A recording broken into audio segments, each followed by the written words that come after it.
السلام عليكم ورحمة الله وبركاته.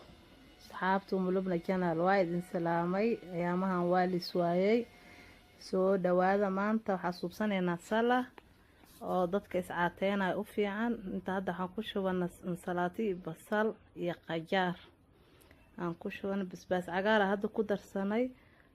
marka basbaas cagaarka aan hadda ku darsanay asxaabteeda oo kun laba xabo aan soo fuuriyay ama biyo aan ku soo kariyay u taqaaniin aan ku darsaday. marka soo dhawaada liin dhanaan hadda korka uga darsanayna asxaabteeda qaaliga ah oo idin jeclahay.